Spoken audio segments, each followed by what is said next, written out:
여러분은 자신에 대해서 만족하십니까? 미국의 한 여론 조사의 기관에서 당신의 외모를 바꿀 수 있다면 바꾸겠습니까? 라고 질문했더니 남자는 94%, 여자는 99%가 바꾸겠다 그랬대요. 어찌 외모뿐이겠습니까? 바꿀 수 있으면 많이 바꾸고 싶은 것이 있겠죠. 이렇게 바꾸고 싶다고 하는 것은 뭔가 만족스럽지 못하다는 그런 이야기 아니겠습니까? 그러면 그거 바꾸면 만족스러울까요? 사람은 외부적인 어떤 것을 바꾼다 해도 결코 만족하기 어렵습니다. 우리가 자주 언급되는 그런 이야기이긴 하지만 세계 행복 지수가 가장 그런 높은 나라들이 결코 부강한 나라들이 아닌 걸 알고 있죠. 우리나라도 경제 순위로는 15위 되는데 행복 지수로 따지게 되면 58위래요. 58위. 미국이 세계 제일의 경제 부국이라 말하지만 미국도 24위입니다. 그럼 지금 8년 연속 행복 지수가 제일 높은 나라가 어느 나라일까요? 핀란드라 그래요. 핀란드. 북유럽의 아주 추운 나라, 조그만 나라인데 그냥 소박하게 사는 그런 나라인데 그 나라가 행복지수가 제일 높대요. 8년 연속 1위입니다. 그걸 봐도 물질이나 이런 외부적인 조건이 만족의 전부가 아니라는 것을 알 수가 있고 또 참으로 만족하며 산다고 하는 것은 어려운 것이다라는 것을 생각해 볼 수가 있습니다. 근데 지금 우리가 빌립보서를 공부하고 있고 빌립보서 이제 마지막 부분을 다루고 있는데 이 계속 살펴보고 있는 이 사도 바울은 자족하는 사람이다. 정말 나는 만족하고 산다라고 말을 하고 있어요. 바울은 빌립보서를 기록하면서 내내 기뻐하라라고 하고 나도 기뻐한다라고 이렇게 이야기하고 있습니다. 우리가 알다시피 사도 바울은 지금 로마 감옥에 갇혀 있잖아요. 감옥에서 무슨 그렇게 기쁨이 넘치는지 무슨 그런 생활이 만족스러운지 그는 스스로 자족한다라고 말하고 있습니다. 그래서 우리는 본문을 통해서 바울이 무엇에 만족하고 있으며 그렇게 만족하고 자족하는 비결이 무엇인지를 한번 생각해 보기를 원합니다. 오늘 10절 말씀을 본문을 보게 되니까 내가 주 안에서 크게 기뻐함은 이렇게 말하고 있잖아요. 내가 주 안에서 크게 기뻐함은 바울이 빌립보서에서 강조하고 있는 것이 기쁨인데요. 바울이 크게 기뻐한다고 말하고 있습니다. 내가 주 안에서 크게 기뻐하면 너희가 나를 생각하던 것이 이제 다시 싹이 납니다. 그리고 너희가 또한 이를 위하여 생각은 하였으나 기회가 없었느니라 이렇게 말하고 있어요. 이게 무슨 말입니까? 뭐 때문에 기뻐한다는 거예요? 너희가 나를 생각하던 것이 이제 다시 싹이 났다고 그랬어요. 그리고 이를 위해서 계속 생각은 했지만은 그동안 기회가 없었는데 이제 기회가 열려가지고 다시 일이 진행했는데 바로 이것은 빌립보 교회가 사도 바울을 위해서 한 헌금을 말합니다. 빌립보 교회는 처음부터 사도 바울의 사역 초기부터 헌금을 쭉 보내왔었는데 무슨 일이 있는지 그 헌금이 기회가 막혔어요. 그러다가 다시 이제 기회를 얻어가지고 에바브로 디도편에 헌금을 보내온 것입니다. 바울은 에바브로 디도편에 보내온 헌금을 받아들고 크게 기뻐하고 있어요. 크게 기뻐하다는 것은 대단히 아주 극렬하게 기쁨으로 가득 찼다라는 이런 말인데 역시 물질, 이 헌금 때문에 기뻐하는가? 사람은 이 물질 때문에 기뻐하는가? 이렇게 생각해 볼 수 있습니다. 그것도 크게 기뻐했다 그랬잖아요. 바울을 비판하는 사람들은 그렇게 생각할 것입니다.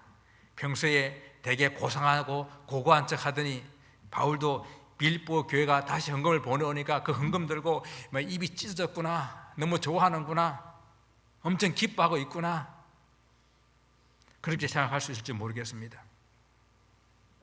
요즘 한국 교회를 시끄럽게 하고 있는 부산의 모 교회 그 목사님 이야기도 보니까 결국은 돈이더라고요.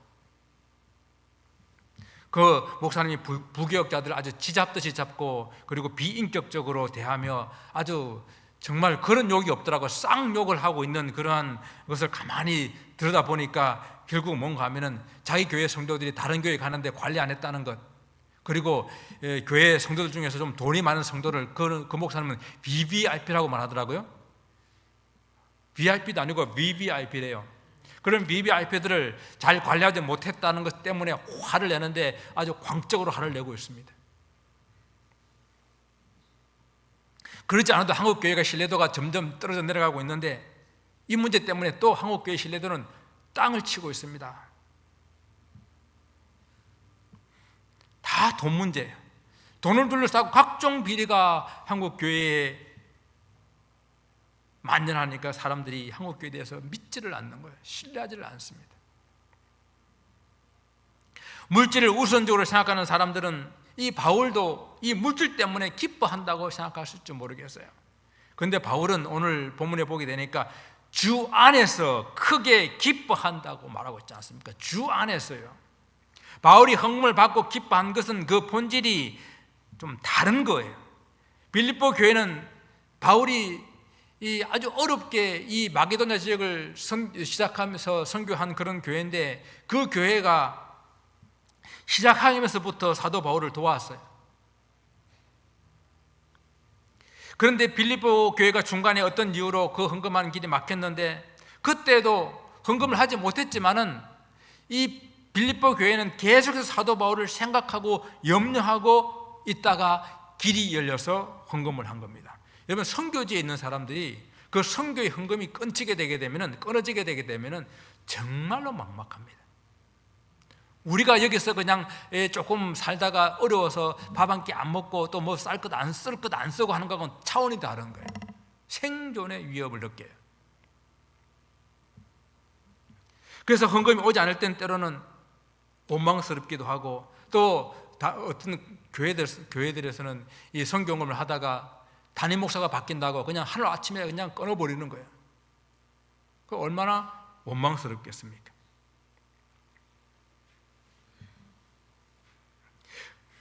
그래서 이 사도 바울은 그렇게 헌금이 끊겼지만은 이유가 있겠지. 그래도 날 늘 생각하고 있는데 어떤 기회가 없었겠지라고 이렇게 이해를 하고 있었습니다. 그래서 다시 기회가 생겨가지고 헌금을 보내온 것을 사도 바울은 이렇게 표현했어요. 다시 싹이 났다. 여러분 다시 싹이 났다라고 하는 이야기는 마치 이런 표현이잖아요. 겨울 동안에 꽃이 피지 않고 나무가 죽은 것 같지만은 그 나무가 죽지 않고 있었다고 하는 것은 봄이 될 때에 싹이 움트면 이 나무는 겨울 동안에도 죽지 않았던 나무잖아요. 그렇게 표현하는 거예요. 그동안 보내오지 않았지만은 빌립보 교회가 나를 향한 마음이 끊어진 것이 아니고 계속 생각을 하고 있었는데 기회를 얻지 못한 것이다. 그래서 다시 기회를 얻어서 헌금을 한 이것을 다시 싹이 났다라고 이렇게 표현을 하는 거예요. 그래서 사도 바울은 그 기쁨이라고 하는 것이 단지 그 물질을 보내온 것 때문이 아니라 빌립보 교회 성도들이 사도 바울을 생각하고 사도 바울을 배려하고 사도 바울에 대한 사랑이 가득 찬 그 마음을 헤아리게 되었을 때에 너무너무 기쁘다, 크게 기뻐한다라는 그런 의미예요. 헌금은 액수보다 마음 아니겠습니까? 우리가 선교지에 헌금을 보내는 것도 마찬가지예요. 그래서 여러분이 일반 헌금과 좀 구별하셔서 선교 헌금을 위해서 따로 늘 기도하시고 따로 떼어 놓으시고 그렇게 드려야 될 것입니다. 또한 물질만 보내는 것이 아니라 우리 선교부에서는 선교사님들이 뭐가 필요한지 어떤 어려움이 있는지 알아서 함께 기도 제목도 나누고 진짜 그 선교지와 함께 선교로 동참하는 그런 교회가 되어야 할 것입니다. 이런 이야기가 있더라고요. 교도소의 수감 중인 한 사람이요 12년 동안 교도소에서 일을 해가지고 벌은 돈의 일부분을 떼어가지고 그것을 선교 헌금으로 교회에 보냈습니다. 꼬박꼬박 선교 헌금으로 보냈어요. 그가 보낸 액수는 사실 얼마 되지 않을 것입니다. 그리고 12년을 교도소에 복역하고 있다고 한다면 아마 큰 죄를 지은 사람일 것입니다. 그러나 그는 감옥 담장 안에서 적은 헌금이라도 복음이 전파되기를 바라는 그런 마음에서 지난날에 회개와 또 간절한 눈물을 담아 보낸 그런 헌금이었기 때문에 그 헌금을 받은 그 선교 현장은 얼마나 그것이 감동스럽고 얼마나 고마웠겠습니까? 또 그것을 통해서 한 생명을 살리는 그 일이 얼마나 힘있게 전파되었겠습니까? 선교사님들도 많은 선교 헌금이 들어오면 기쁘겠지만은, 그러나 작은 교회가 정성껏 힘껏 보내게 될 때에 그것이 더욱더 감동스러운 거예요. 바울에게 빌립보 성도들이 바로 이런 마음으로 그 헌금이 전달되었기 때문에 바울은 그 물질 때문이 아니라 그들의 사랑하는 마음의 감동을 받아서 크게 기뻐한다라고 말하고 있는 것입니다. 바울의 기쁨이 빌립보 성도들이 보낸 물질 때문만이 아니라고 하는 것을 오늘 본문 11절에서 말씀을 보면 더욱더 명백해지고 있어요. 11절 보게 되니까 내가 궁핍함으로 말하는 것이 아니라 어떤 형편이든지 나는 자족하기를 배워노니라고 말하고 있어요. 바울이 궁핍한 중에 빌립보 교회로부터 헌금을 받아서 그 궁핍함이 해결됐기 때문에 기뻐한다는 것이 아니란 이야기예요. 물론 그렇다고 해가지고 사도 바울이 감옥에 있으면서 얼마나 여유롭고 풍부하게 살았겠습니까? 감옥 생활이 다 그렇죠. 궁핍함에는 틀림이 없습니다. 그러나 바울은 상황이 어떠하든지 그러한 곳에서 그는 자족하는 것을 배웠다라는 겁니다. 그렇기 때문에 그 받은 헌금도 기뻐하지만은 그것이 기쁨의 본질이 아니라는 이야기예요. 그는 자족할 줄 아는 사람이었습니다. 여러분, 자족이 뭐예요? 자족이라고 하는 것은 스스로 넉넉함을 느끼는 그런 느낌, 그리고 현재의 처지나 형편에 흔들리지 아니하고 스스로 마음의 그런 평안과 만족을 누리는 그런 상태를 자족한다라고 말하잖아요. 그러니까 바울은 실제로 궁핍하지 않았어가 아니라 궁핍할 때도 있고 또 때로는 좀 넉넉할 때도 있고 하지만 그러한 환경이 나의 삶에 일비하지 않고 그냥 환경과 상관없이 항상 하나님의 주신 그런 마음으로 넉넉함을 소유하고 있었다. 사도 바울은 이런 자족한 삶을 살고 있었는데 이런 자족함의 비결이 어디에 있었을까요? 어떻게 하면 이런 자족하며 살 수 있을까요? 사도 바울의 자족의 비결은 어떤 상황 속에서도 감사하는 것이었습니다. 여러분, 자족의 반대말은 뭘까요? 불평불만이겠죠. 그죠? 어떤 이들은 자족하지 못하고 늘 불평불만 속에 살고 있는 사람들이 있습니다. 그런 그 사람들은 가정에서도 늘 불만해요. 남편도 아내도 마땅치 못합니다. 자녀도 늘 하는 게 불만이에요. 집이 작다고 불만이고 오래됐다고 불만이고, 그래서 교회 오면 또 교회에서 불만입니다. 나라에 대해서도 직장에 대해서도 늘 불만해요. 그런 기쁨이 없는 거예요. 감사가 없는 삶입니다. 자족이라고 하는 것은 어떤 환경 가운데서도 감사하는 거예요. 다윗은 시편에서 고백하기를, 우리가 잘 아는 시편입니다. 여호와는 나의 목자시니 내게 부족함이 없으리로다.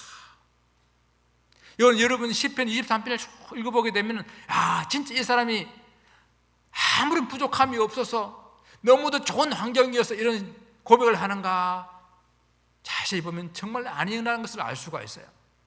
다윗의 이 고백에는요, 여호와께서 나의 목자이시지만은 내가 가는 길이 항상 푸른 초장만 있는 것이 아니라 때로는 메마른 사막이 있고 때로는 사망의 엄청난 골짜기를 지날 때도 있는데, 그럼에도 불구하고 여호와께서 나의 목자가 되시기 때문에 그런 거와 상관없이 내게 부족함이 없다고 고백하는 거예요. 그것이 바로 자족하는 마음입니다. 바울의 그 삶에 비천에 처할 때도 있었고 풍부에 처할 때도 있었습니다. 사도 바울 사역 가운데 풍부하게 처했을 때가 언제였는지 잘 모르겠어요. 그러나 우리가 생각해 볼 수 있는 거가 회심하기 전에는 아마 풍부했을 것 같아요. 왜냐하면 사도 바울은 태어나면서부터 로마 시민권을 가지고 있었고요. 그리고 그는 바리새파 가말리엘 학파에서 수업을 했던 아주 석학입니다. 그리고 젊은 나이에 유대교의 책임을 지는 책임자의 지위에 오를 정도로 아주 열심을 가진 그런 사람이었어요. 여러분 잘 알다시피 예루살렘을 핍박하게 될 때에 그때에 스데반 집사를 돌에 돌로 이렇게 순교하는 그 일이 있었잖아요. 그때 스데반 집사는 돌로 치는 그 일에 최고 책임자, 총책임자, 그 사람이 바로 바울 되기 전에 사울입니다. 사람들이 스데반 집사를 돌로 쳐 죽이고 나서 그 겉옷을 사울이라는 청년의 발 앞에 두니라 라고 말씀하고 있잖아요. 그 사람이 책임자라는 이야기입니다. 이런 삶을 살았기 때문에 사도 바울은 아주 풍족한 삶을 살았을 것입니다. 그러나 회심한 이후에 풍족한 모든 조건을 그는 다 내려놓고 오직 복음을 위한 선교 사역을 할 때에는 그는 심히 궁핍한 생활들을 했었습니다. 자기 동족 유대인들에게는 배신자라는 그런 낙오가 찍혀서 바울은 저 바울을 죽이기 전에는 우리가 음식을 먹지도 않겠다라고 결단한 40명의 결사대회가 조직될 정도로 그렇게 사도 바울은 죽음의 위협을 느끼는 그런 삶이었습니다. 소아시아 지역에서는 그리스 로마의 영향을 받은 사람들이 바울이 전하는 복음이 너무도 이상하다, 우리하고는 너무도 이상한 그런 이단 사상을 전한다 해서 사도 바울을 얼마나 많은 박해를 했습니까? 그래서 바울은 이리저리 쫓겨다니며 늘 그 삶은 궁핍하고 육체적인 어려움 속에 있었던 삶인데, 그런 사도 바울은 항상 감사하면서 자족하다라고 말하는 거예요. 우리 감사라는 말의 최고의 그런 말씀은 데살로니가전서 5장 18절 말씀이죠. 그죠? 범사에 감사하라. 범사에 감사하라. 이것이 그리스도 예수 안에서 너희를 향하신 하나님의 뜻이다. 그런데 이 데살로니가 교회에다가 이 말씀을 했잖아요. 여러분, 데살로니가 교회는 어떤 교회인가 하면요, 바울이 2차 전도 여행 때에 그곳에서 딱 3주 복음을 전했던 교회입니다. 3주 복음을 전하다가 그 회당에서 복음을 전했는데 막 유대인들도 믿고, 그리고 헬라인도 많이 예수님을 믿고, 또 많은 기부인들도 이 사도 바울의 가르침을 따라서 예수를 믿는 그런 일이 생기니까 사람들이 시기 질투가 일어난 거예요. 그래서 유대인들이 이 불량배들을 막 선동해가지고 소동을 일으켜가지고 바울 일행을 잡으려고 했습니다. 그래서 바울이 급히 3주밖에 복음을 전하지 못하고 쫓겨나듯이 도망쳐서 베레아로 넘어갔습니다. 이런 교회 앞에 말하기를 범사에 감사하라. 사도 바울 쫓겨가는 모습이 비참했을 거 아니에요. 그런 교회 앞에 범사에 감사하라 당당히 말할 수 있는 사도 바울은, 그는 모든 일에 이렇게 자족하는 그런 삶이 되었기 때문에 감사를 누구에게나 어떤 교회에게나 할 수 있는 그런 삶이었습니다. 불행한 사람은 잃은 것을 세워보고 행복한 사람은 받은 것을 세워본다고 합니다. 여러분, 어떤 삶을 살기를 원하십니까? 자족하는 마음은 현재 내가 가진 것들을 귀하게 여깁니다. 그래서 바울은 항상 잃어버린 것이 아니라 지금 현재 있는 것을 감사히 여기며 귀하게 여기는 그런 자족하는 삶을 살았던 사람입니다. 또한 자족의 비결은요, 주님을 절대적으로 신뢰하는 것입니다. 자족이라고 하는 것이 꼭 기독교 안에만 있는 것은 사실은 아니거든요. 불교도 자족을 말하면서 오욕지족이라는 말을 하여서 눈, 귀, 코, 혓, 몸 5가지의 그런 지체가 이 강박기관들을 가지고 있는 5가지 욕망을 절제하는 것, 식욕, 무욕, 색욕, 수면욕, 명예욕들을 이런 것들에 휘둘리지 아니하고 자기 자신을 현재 처지를 만족하라고 가르치는 것이 오욕지족입니다. 뭐 다른 종교들이 있어요. 그리고 특히 사도 바울이 복음을 전할 때에 그 로마 사회에는 헬라 철학이 중심이었는데요, 이 헬라 철학에도 그런 가르침이 있었습니다. 그것이 바로 우리가 잘 알고 있는 스토아 학파입니다. 스토아 학파, 소크라테스, 플라톤, 아리스토텔레스 다 이런 사람들이 그런 사람들이에요. 이 스토아 학파에서는 이 자족을 도덕상 최고의 목표로 가르치고 있었어요. 그래서 스토아 학파에서는 이 자족을 뭐라고 말하고 있는가 하면은 어떤 물질도 어떤 사람도 필요하지 않는 완전히 초연한 정신 상태를 가지게 되면 그것이 바로 자족이다라고 말했습니다. 욕망도 감정도 완전히 제거한 상태. 그래서 여러분 이야기 많이 들어보셨죠? 평생 이 통나무 안에 살았던 이 디오게네스라는 철학자, 바로 이 스토아학파 철학자인데요. 이 철학자를 알렉산더 대왕이 찾아왔어요. 알렉산더 대왕이 찾아와가지고 그 훌륭한 철학자한테 당신의 소원이 무엇입니까? 내가 당신의 소원을 다 들어주기를 원합니다. 말씀하십시오 하니까 이 디오게네스 하는 말이, 지금 당신이 나의 햇빛을 가리고 있습니다. 그 햇빛을 좀 비껴주면 좋겠습니다. 그게 내 소원입니다. 그랬어요. 그들이 말하는 이런 이 만족이라고 하는 것, 그들이 말하는 이 자족이라고 하는 것은 아주 극단적인 자기 감정이나 주위 사람들을 다 제거해버리고 아무것도 없는 사막 같은 곳에 자기를 내어두는 것, 그런 것을 자족이라고 말하는 거예요. 그래서 그 사람들은 뭐 밥 먹다가 그릇이 깨져도 상관없어, 괜찮아. 운동하다 다쳐가 팔이 부러져도 괜찮아, 상관없어. 심지어는 내가 사랑하는 사람이 죽어도 뭐 괜찮아, 상관이 없어. 내하고 관계없는 것 다 그냥 상관없다고 하는 것, 그것을 그냥 그들은 자족이라고 말했어요. 그러나 사도 바울이 말하는 자족, 성경에서 말하는 자족은 그런 자족이 아니에요. 그의 삶은 실제적으로 그 삶이 비천한 곳에 처하고 때로는 풍부함에 처해도 때로는 배고프고 때로는 배부름이 있지만은 그런 환경 속에서도 믿음을 잃지 않고 하나님을 끝까지 신뢰하고 바라보는 것, 그것을 자족이라고 말하는 거예요. 왜? 내가 비천하게 처할 때에, 내가 배고픔에 놓을 때에, 내가 풍부하게 처할 때에, 내가 배부름을 가지게 될 때에 다 하나님의 섭리하심 속에, 하나님의 인도하심 속에 있다라고 하는 것을 믿기 때문이에요. 비천하게 처하게 하시는 이도 하나님이시고 풍부하게 처하게 하시는 이도 하나님이심을 믿고 신뢰하는 것, 이것을 사도 바울이 말하는 자족이요, 성경이 말하는 자족입니다. 바울이 닥친 모든 환경이 다 하나님의 섭리함에 있고 그 있음을 믿고 신뢰하는 것, 그것이 성경이 말하는 자족이라는 것입니다. 여러분 고린도후서 12장에 보게 되면 사도 바울 하면 대단한 믿음의 사람 아닙니까? 또 대단한 어떤 능력을 행하는 사람이잖아요. 그런데 사도 바울한테도 약점이 있었습니다. 육체에 가시가 있었다 그랬잖아요. 그래서 사도 바울이 어떻게 합니까? 낫게 해달라고 기도합니다. 3번이나 기도했다 그랬어요. 얼마나 간절하게 기도했겠어요? 그런데 그 기도에 대한 하나님의 응답이 무엇입니까? 내 은혜가 네게 족하다. 내 은혜가 네게 족하다. 지금 받은 은혜로 충분하다. 그때 바울을 이렇게 비천하게 두시는 이 일도 하나님의 섭리임을 그는 받아들이고 더 이상 다시 기도하지 않았다고 그랬습니다. 하나님을 신뢰함으로 그는 자족하게 된 것입니다.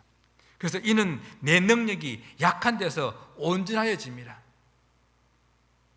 약한 데서 하나님께서 온전케 해주심을 믿고 그는 하나님을 신뢰하는 것, 그래서 그것이 바로 사도 바울이 말하는 자족입니다.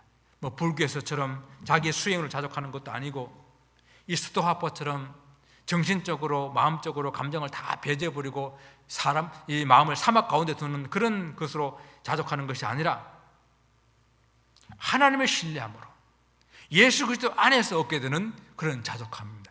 그래서 사도 바울이 말하게 된 바로 그 유명한 말씀이 내게 능력 주시는 자 안에서 내가 모든 것을 할 수 있느니라, 이 말이 나온 거예요.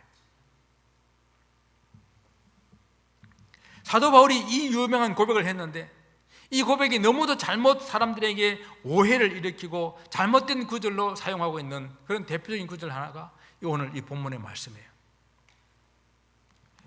하면 된다, 할 수 있다, 이 가르치는 적극적인 사고방식, 이게 대표적인 구절이 이 빌립보서 4장 13절 말씀입니다. 한국의 큰 아주 대형교회가 이 말씀을 표로 삼고 기도 만능주의, 기복신앙을 만들어낸 바로 그런 구절입니다. 이 구절의 앞뒤 문맥을 살펴보지 아니하고 이 한 구절만 떼어놔가지고 그냥 본문하고 상관없이 해석하는 거예요. 이 구절만 따로 떼어놓고 해석하면은 내게 능력 주시는 자 안에서 내가 모든 것을 할 수 있다. 믿음 안에서는 불가능이 없다. 믿음으로 모든 것을 다 도전하고 헤쳐나가라. 이런 말씀으로 들리죠. 이 말 자체가 틀렸다는 것이 아니라 이 본문은 그것을 말하고 있지 않다라고 하는 거예요. 이 본문을 따져보게 되면 바울이 궁핍에도 처할 줄 알고 풍부에도 처하여서 내가 배고픔과 그리고 배부른 모든 상황 가운데서도 끝까지 하나님을 신뢰하고 믿을 수 있는 그 능력이 주 안에서, 능력 주신 자 안에서 할 수 있다라는 겁니다. 그래서 가난하더라도 부유하더라도 내가 흔들리지 않고 믿음으로 살아갈 수 있다라는 그런 고백이에요. 여기서 그 중요한 것은 뭡니까? 내가 그걸 살아갈 수 있는 모든 비결을 배웠다라고 하는 거예요. 그래서 11절에서도 어떠한 형편이든지 나는 자족하기를 배웠노니라고 말하고 있고요. 12절에서도 풍부와 궁핍에도 처할 줄 아는 일체의 비결을 배웠노라라고 이렇게 말하고 있어요. 그래요. 배웠다라는 것은 뭡니까? 모르는 것을 배우는 거잖아요. 알지 못하는 것을 배우다는 거예요. 처음에 자기는 없던 것을 배움을 통해서 얻게 되는 거잖아요. 자족의 비결은 선천적으로 가지고 태어나는 것도 아니고 어떤 사람이 성품이 좋아서 가지고 있는 것도 아니고 환경과 경험을 통해서 배우는 것입니다. 자족하는 것은 배우는 것이에요. 자족이라고 하는 것이 하늘에서 그냥 떡 떨어진 것이 아니라는 것입니다. 그냥 이론으로 되는 것이 아니라 경험과 훈련을 통해서 배우는 것입니다. 바울도 자족의 비결을 배웠다고 말하는 것은요, 바울이 전에는 잘 몰랐는데 복음을 전하다가 때로는 고난받고 감옥에 갇히고 죽음의 위협을 당하고 모함과 비난을 당하고 그렇게 하면서 자족하는 법을 배워간 것입니다. 때로는 자기 지식으로 복음을 전해보려고 자기 철학과 자기 언변을 사용했지만 철저하게 실패하면서 오직 그리스도만 전해야 되는 거구나 배운 것이에요. 그래서 바울이 내게 능력 주신 자 안에서라고 말하고 있는 것입니다. 자족의 비결은 예수 그리스도부터 배웠기 때문에 예수 그리스도 안에서, 내게 능력 주신 자 안에서 우리는 이 자족을 배워나갈 수가 있습니다. 바울을 그리스도의 복음자로, 복음의 사역자로 부르신 우리 주님께서 그 사역의 매 순간에 함께 하시며 때로는 고난도, 때로는 그의 삶 가운데 놀라운 그런 형통함도 허락하시면서 사도 바울 하여금 고난이 오게 될 때 그 고난 때문에 낙심하지 않고 기도하게 하시고, 형통하고 잘 될 때 그것 때문에 교만하지 않게 하시고 하나님의 은혜인 줄 알고 겸손하게 하시고, 그것을 배운 거예요. 그걸 배운 것입니다. 이런 배운 일체의 비결을 배웠기 때문에 사도 바울은 로마서 8장 28절도 같은 맥락에서 이런 말을 하는 거예요. 우리가 알거니와 하나님을 사랑하는 자 곧 그 뜻대로 부르심을 입은 자들에게는 모든 것이 합력하여 선을 이루느니라. 나에게 그 어려웠던 그 순간도 돌이켜보게 되니까 하나님 오늘날 나에게 이 은혜를 깨닫게 하시기 위해서 그 고난을 주셨구나, 합력하여 선을 이루는 겁니다. 이 본문 말씀도 어떤 사람들은 잘못 사용해가지고 그냥 자기가 실수하고 범죄하고 잘못한 것도 나중에 하나님께서 선을 이루시겠지 이렇게 말하는 거예요. 이게 잘못된 생각이에요. 하나님이 인도함을 받아 궁핍함에도 풍부함에도 처해보고 실패와 성공도 맛보면서 하나님이 부르시면 결코 실패가 없고 후회하심이 없는 그 하나님의 선한 뜻이 있음을 깨달아 알게 되는 거예요. 그래서 우리는 지난날 시간들 돌이켜보게 될 때에 하나님의 은혜 아닌 것이 없고 하나님의 인도 아닌 것이 없는 거예요. 사랑하는 성도 여러분, 좋은 성도, 성숙한 성도는 자족할 줄로 아는 거예요. 여러분, 좋은 비행사는 어떤 비행사이겠습니까? 날씨가 좋고 화창할 때에 비행기를 잘 운행하는 사람도 좋은 사람이겠지만 또 비행 도중 기상이 갑자기 악화되고 기압이 변화가 심할 때 그때도 잘 대처해 나가는 사람이 좋은 비행사고, 좋은 항해사도 파도가 없고 잔잔한 그런 바다를 항해하는 그런 때도 있겠지만 갑자기 폭풍이 몰아치고 비바람이 몰아치는 그때에도 그것을 잘 헤쳐나가는 사람이 좋은 항해사 아니겠습니까? 좋은 성도도 마찬가지예요. 성숙한 성도 바로 삶의 환경에 때로는 공고한 일이 있고 때로는 어려움이 있고 이런 찾아오지만 그 가운데서도 자족하는 믿음을 가지고 하나님께서 이 모든 것을 주셨을 때에 뜻이 있겠지, 하나님의 섭리하심이 있겠지 기도하며 이겨나가는 그 사람이 좋은 성도인 것입니다. 성숙한 성도인 것이에요. 이런 자족은 우리가 훈련받고 배워야 하는 것이라고 오늘 성경은 말합니다. 어떤 상황 가운데서도 하나님께서 우리를 인도하신다라는 것을 잊지 마시고 감사함으로 훈련받으시기 바랍니다. 어떤 환경 가운데서도 하나님을 신뢰하시기 바랍니다. 내 힘으로는 안 되겠지만은 어때요?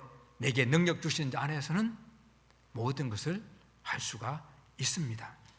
바울은 이 자족이 큰 유익이 있다고 우리에게 말씀합니다.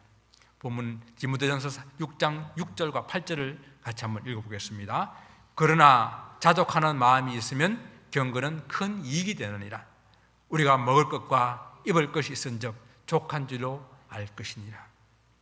자족하는 일체의 비결을 매일매일의 삶 가운데서 훈련하고 배워가서 성숙한 그런 성도들이 되시기를 주님 이름으로 축원을 드립니다. 기도하겠습니다.